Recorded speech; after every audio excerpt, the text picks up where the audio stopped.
So one of Jamaica athletes have to do them personal best to make it out of this round. Yeah, but which one of them? Welcome, Sports Nation, to Sports DTM, the sports channel where we call sports down the middle. You can expect the latest in sports news, views, and reviews from our resident analysts. No sports topic is too controversial, and no team or player is above criticism. So just smash that subscribe button and ring that notification bell to make sure you don't miss out on our balanced offering of riveting sports content. And don't forget to like, share, and leave a comment below. Welcome to Sports DTM. Greetings, Sports DTM fans, and welcome to another episode of Sports Down the Middle, your channel of undiluted sports content. Now, the men's 100-meter semifinals is up on us. Yes, at the World Championships of Athletics in Budapest, Hungary. And I'm your host, Adrian. I'm here with my fellow analysts, Ray and Kurt, and we're going to be breaking down the semifinals. It's going to be a big one. A lot of big personal bests may need to be run, but we expect to see fireworks taking place in just a few hours. All right, gentlemen, how you feel about it? Well, I'm excited. 3 Jamaicans are in the semifinals, and I don't know if we've seen this in the last World Championship or the time before that, but I'm excited. The young Jamaicans are back. 100 meters have challengers, and I'm excited about that. They're coming to the party, Ray. Yeah, I agree with Kurt. It's been a long time. We have the male from 100-meter male actually come to the party, and it's good to see. We have 3 persons in the semifinal, and possibly we're hoping that they will make it to the finals. All right, so let's just delve right into it and show the fans the breakdown of the event. So, in semifinals number 1, of course, before that, it's the first 2 athletes that are expected to come out of the of each semifinal. 3 semifinals are there. First 2 from each semifinal will go through, and then the 2 fastest times will qualify to the finals. In heat number 1, the Jamaican interest there is the national champion Rowan Watson. He came in second in his heat, and he's in lane number 8. There, of course, the lanes go from 2 to 9. Rowan Watson is in lane number 8, but he has big challenges on his hand. We see there the Olympic champion Lamont Marcel Jacobs, crazy long jumper, in lane number 3. We see Noah Lyles, the self-proclaimed 9.65 man from the USA. He's in lane number 4. The African record holder Ferdinand Omanyala is in from Kenya. Is in lane number 5. Sonny Brown from Japan, yes, he's in lane number 6. I think that's where a lot of the action is. And of course, the British Amodadzie, he's there in lane number 7. Gentlemen, what we have here? Can Rowan Watson make it out of this, Ray? Well, he will have to match his personal best and season best, or probably eclipse that too, because that's a really stacked field, and he would have to look to his left or his right for the most part, because most of the action is coming from within there. I'm expecting fast start from Omanyala, and so he has to run his own race, and be composed and try to come up to the top. And they have a lot of fast runners on the inside. It's going to be really rough. He has to run his own race too, but be mindful of the fast start from the inside. Yep. Kurt, how about you? You think Rowan Watson can come out of this race? Well, as a Jamaican, I'm hoping that he will come out of this race. It's going to be a tough race, though. I hear you mention the Olympic champion, but Olympic champion season's best is 10.15, which he ran in the heats. So I'm already eliminating the Olympic champion as a challenge for Rowan Watson. The 9.65 man, I'm not sure if that will be realized at this World Championship, but the challengers are there. Omanyala, last World Championship, he had to fly in and run right away. So he's looking for redemption.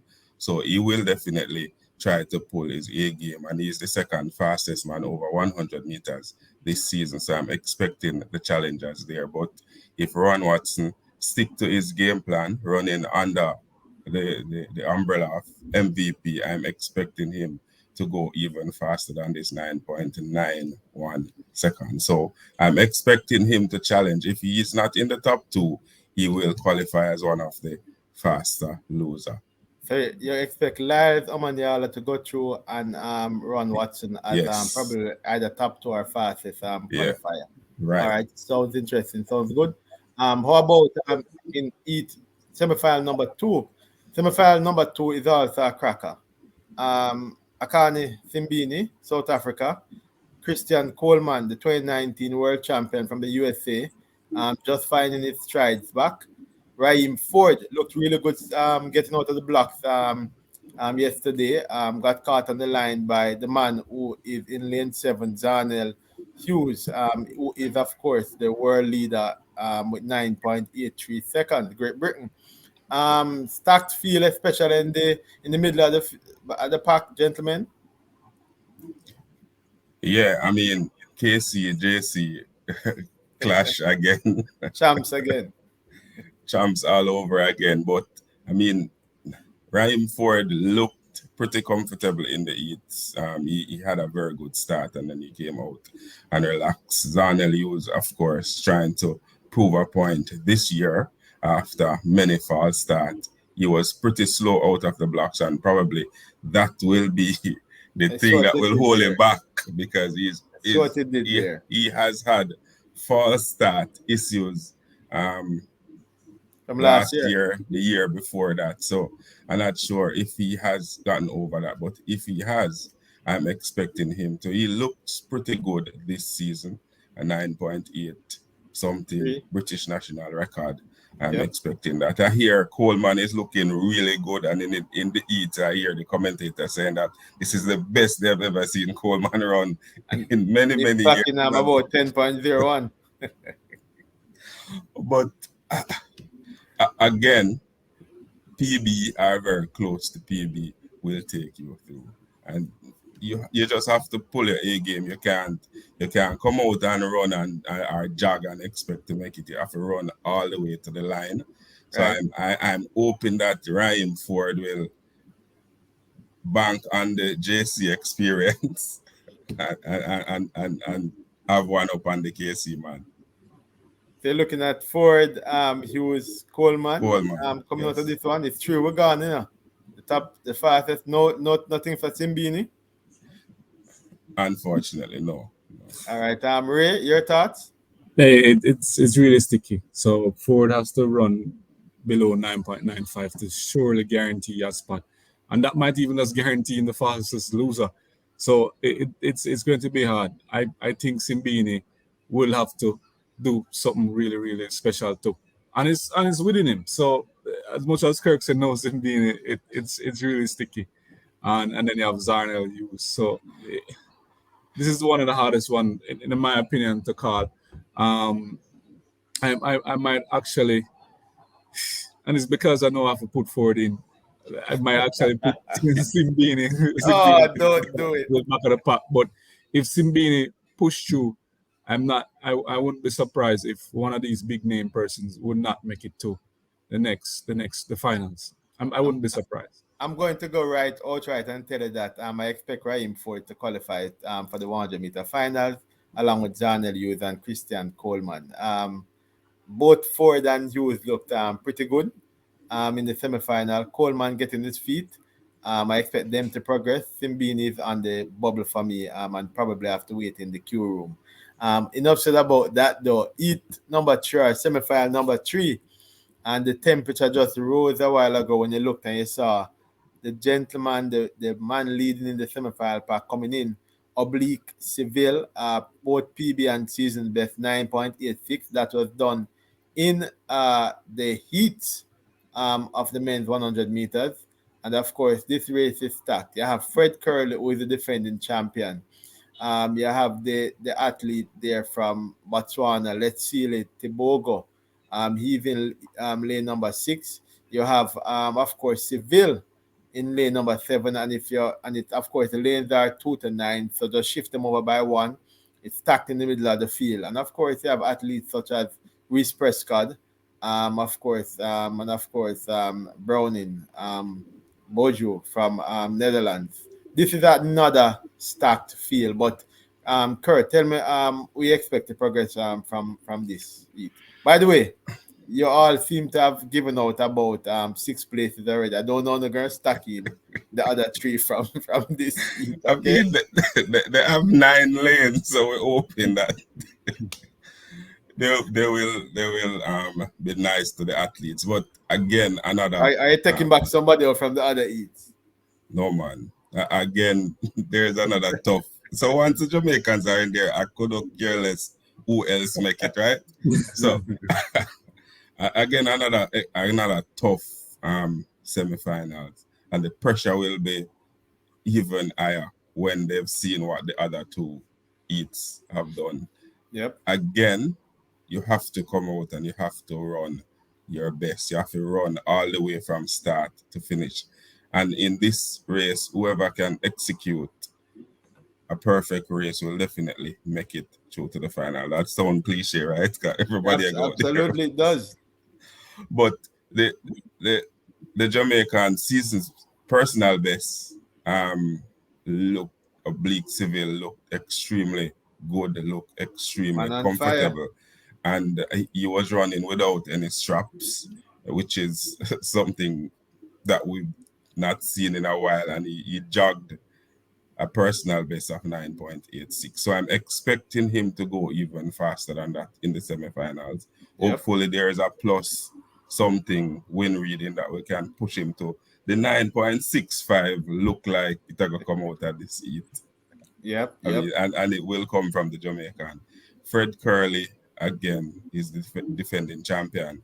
And he has pledged that whoever beat him will have to run extremely fast. So if you plan to run 9.6, then he will go faster. And that is what he has pledged. So I'm expecting him to come out and do well as well. Let's say Tobago looked out of sort in the heats, but he made it through, and he's a very good athlete. Some say that he's running too many 400, and that his turnover ratio is too slow now because he's adjusted to 400. But I don't know. I'm going to just stick with Curly and Seville for now. All right, fair enough. Ray? Yeah, Seville, that 9.86, jogging that in the heats it reminds me of, past champions, how they look from the heats. When they run that fast time in heats, you're expecting them progressing to the finals and possibly even winning. So right now, for me, Seville look like the favorite to make it from the semi-final into the final and possibly winning. That's how I see it. Who's going with him? What was that?